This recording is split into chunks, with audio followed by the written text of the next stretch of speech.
नमस्कार मित्रांनो, स्वागत आहे आपल्या यूट्यूब चॅनलवरती। तर आज आपण जाणून घेणार आहोत अर्थरायटिस त्याला आयुर्वेदामध्ये काय म्हणतात, संधिवात म्हणतात। तर ह्याच्याबद्दल कोणते 5 असे फूड आहेत किंवा जे 5 अन्न आहेत जे आपण अवॉइड केले पाहिजे तर अर्थरायटिस आपल्याला कंट्रोलमध्ये राहील। तर सांगतो आता बघा, पहिल्यांदा मॉडर्ननुसार जर मी हे रेफरन्स सांगतोय ते बरोबरच आहेत कशावरून, तर मी पहिलं हे जे अर्थरायटिस 5 फूड अवॉइड केले पाहिजे हे based on American college of rheumatology त्यांनी सांगितले, ते त्या आर्टिकलमधून सांगत आहे। आता सगळे जे रिमॅटॉलॉजिस्ट आहेत किंवा जे डॉक्टर आहेत अर्थरायटिसचे स्पेशलिस्ट कोण असतात, रिमॅटॉलॉजिस्ट, ते जे सांगतात तेच मी सांगतोय। आणि ते कशाला फॉलो करतात, आर्टिकल, कोणतं आर्टिकल, अमेरिकन कॉलेज ऑफ रिमॅटॉलॉजी, तर त्याच्यावरून बेसवरून सांगतो हे 5 फूड अवॉइड केले पाहिजे। आर्टिफिशियल ट्रान्सफॅट आणि कोणतं असतं, नॅचरल ट्रान्सफॅट।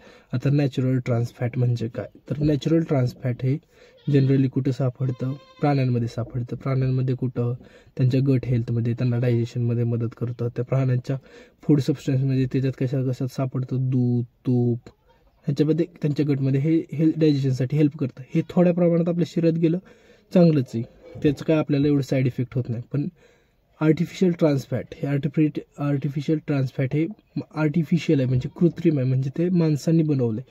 आता माणसांनी बनवलं आहे ते कशात सापडतं तर ते पहिली मेन गोष्ट आहे वनस्पती घी म्हणजे डालडा।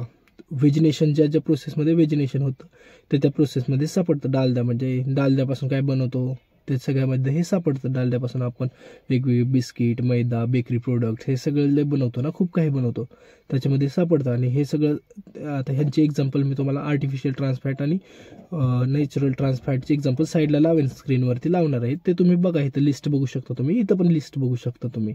तर तुम्ही इथे बघितल्यानंतर तुम्हाला आयडिया येऊन जाईल। आता हे आर्टिफिशियल ट्रान्सफॅट आहे ना, जो आहे तो आपल्या शरीरासाठी काही चांगला नसतो। त्याच्यामुळे काही होऊ शकतं, हार्टमध्ये ब्लॉकेज तयार होऊ शकतात, फॅट वाढू शकतं ना, त्याच्यामुळे हार्ट अटॅक येऊ शकतो। ती नंतर जर ते 70% जास्त झालं तर अँजिओप्लास्टीज करावं लागेल। मग हे सगळं होतं, ते पुढचं अवॉइड करण्यासाठी आपण आत्ताच हे केलं पाहिजे की आर्टिफिशियल ट्रान्सफॅट अवॉइड केला पाहिजे, म्हणजे डालडा आणि जे सांगितलंय ते सगळं, मी इथं जे लिस्ट दिली ते सगळे अवॉइड करा तुम्ही। आता दुसरं आपण काय जाणून घेणार आहोत, अवॉइड ग्लुटेन फ्री।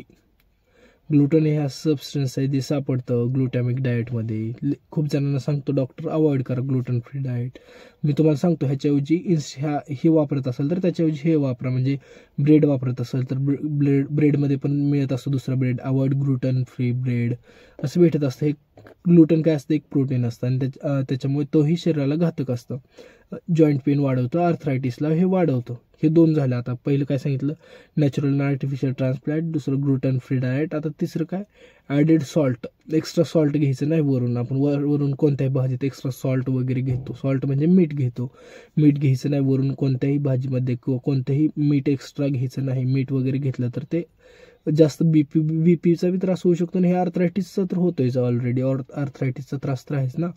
मग हे अवॉइड करायचं, एक्स्ट्रा सॉल्ट म्हणजे कशातून वरून मीठ टाकलेलं किंवा सॉल्ट, तळलेले चिप्स वगैरे घ्यायचं नाही। परत आता एक्स्ट्रा शुगर खायची नाही, एक्स्ट्रा शुगरचं आता सांगितलं तुम्हाला, शुगर कशी खाचाल, एक्स्ट्रा जास्त गोड खायचं नाही, बिस्किट जास्त खायचं नाही, शुगर जास्त असलेले सबस्टन्स खायचं नाही, कोल्ड्रिंक्स जास्त प्यायच्या नाहीत। हे झालं। आता हे किती झालं, 4 झालं। आता 5वं म्हणजे kind foods, avoid kind foods और पॅकेज फूड, म्हणजे पॅकेजमध्ये पॅकेज केलेले असतात, आधी रेडी टू ईट, 2 मिनिटात गरम करा आणि खावा, असले फूड अवॉइड करायचे तुम्ही, त्याच्यामुळे अर्थरायटिस वाढू शकतं, हे सगळं अर्थरायटिस वाढू शकतं। आणि आता जर तुम्हाला अर्थरायटिस तुमचा चांगला ठेवायचा असेल मॉडर्ननुसार, तर पहिले हे 5 फूड सबस्टन्स तुम्ही अवॉइड करा, आणि डॉक्टरने सांगितले त्या गोळ्या घ्या, आणि रेग्युलर गोळ्या घ्यायच्या आणि एक्सरसाइज करायची। हा झाला मॉडर्न कन्सेप्ट। आता आयुर्वेदानुसार सांगतो, आयुर्वेदानुसार अर्थरायटिसमध्ये काय काय केलं पाहिजे, काय फूड अवॉइड केलं पाहिजे आणि काय घेतलं पाहिजे। 1 मिनिट। वातवृद्धिक्रम सर्वम वर्जेत संधिवाते नरम, म्हणजे जे असे अन्न आहेत जे वातला वाढवतात त्यांना कमी केलं पाहिजे, तरच आपल्याला संधिवात कमी राहील। नमस्कार मित्रांनो, तर आपण ह्याच मगाच्याच एकाच व्हिडिओमध्ये सांगत आहोत की आता आयुर्वेदिक ॲस्पेक्ट, आयुर्वेदानुसार संधिवात झाले असेल तर ते अवॉइड करण्यासाठी, कमी करण्यासाठी कोणते फूड घेतले पाहिजेत, तर कोणते अवॉइड केले पाहिजेत, तर पहिल्यांदा हे थंड पाणी, दूध, ह्याच्यामध्ये थंड आणि फ्रीजमधील पदार्थ, थंड आणि कोरडे पदार्थ. थंड आणि कोरडे पदार्थ. थंड म्हणजे कसं, थंड पाणी, फ्रीजमधलं पाणी, दूध प्यायचं नाही. कोरडे पदार्थ, चिवडा, मसालेदार असं ते घ्यायचं नाही. कोरडे पदार्थ काय, वातचं प्रॉपर्टीज काय तर वृक्ष, लघु, शीत, खरं, सूक्ष्म, चला. आता वृक्ष म्हणजे ड्राय, ते वातला वाढवतं ना, म्हणून वात वाढते म्हणून हे घ्यायचं नाही. आता शीत पण वातचे गुण आहे म्हणून वातला वाढवतं म्हणून ते घ्यायचं नाही. पहिल्यांदा श्लोकामध्ये मी सांगितलं तुम्हाला. परत आंबट पदार्थ खायचं नाही. जास्त लिंबू, आपण एखाद्या भाजीवरती, आमटीवरती जास्त लिंबू करून पितो, ते अजिबात चालणार नाही. ते पण वातला वाढवतं. आम्ल होतं ना, ते जास्त एक्सेसिव्ह आम्ल खायचं नसतं वातमध्ये. परत दही खायचं नाही. दही म्हणजे स्पेशली रात्री जास्त दही खायचं नाही, कारण ते कफला वाढवतं. कृत्रिम कफल नाही, अकृत्रिम कफल, म्हणजे प्राकृतिक कफल नाही वाढवत, अप्राकृतिक कफल वाढवतं. ते जर वाढलं तर आपल्याला जास्त त्रास होणार, म्हणून ते दही खायचं नाही. दही आंबट असतं. परत काय खायचं नाही अजून, जड आणि स्निग्ध अन्न खायचं नाही. जड म्हणजे कसं, जे पचायला अवघड आहे जास्त. मसाला, पनीर खायचं नाही. अजून पनीर वगैरे खायचं नाही. मसालेदार पदार्थ खायचे नाहीत. परत गोड किंवा किण्वित पदार्थ खायचं नाही. केक खायचं नाही. ब्रेड खायचं नाही जास्त वगैरे. हे फूड अवॉइड करा. नंतर जास्त तळलेले वगैरे फूड खाऊ नका.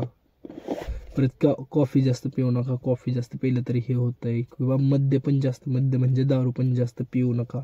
एवढं सगळं जर अवॉइड केलं तर तुमचा आर्थरायटिस किंवा संधिवात हे दोन्ही बरोबर राहणार आहे आणि त्याच्यामुळे खूप काही फायदा होणार आहे. हे जर तुम्ही आयुर्वेदा करत असाल किंवा मॉडर्न करत असाल, दोन्हीचे रिझल्ट हे खूप छान आहेत. मला विचारलं तुम्ही, जर आर्थरायटिस, संधिवात असेल तर आयुर्वेदा गोळ्या घेतल्या पाहिजेत की मॉडर्न घेतल्या पाहिजेत, तुम्हाला किंवा असे काही प्रश्न असतील किंवा तुम्हाला एखाद्या चांगल्या डॉक्टरला भेटायचं असेल, तज्ज्ञ, तर आपण नक्की भेटू. आयुर्वेदिक फिजिशियनला भेटू. एक सर आहे माझ्या ओळखीचं चांगलं. पण तुम्ही पहिल्यांदा चॅनलला लाईक, शेअर, सबस्क्राईब आणि फॉलो करा. जर चांगले व्हिडिओ तुम्हाला वाटत असेल तर लाईक करा, थंबनेल करा, शेअर करा. आणि ज्यांना आर्थरायटिस किंवा संधिवात ज्यांना आहे किंवा ज्यांना जॉईंटमध्ये पेन होते, त्यांनी सुद्धा हे फूड अवॉइड केलं तर चांगलंच आहे. धन्यवाद मित्रांनो.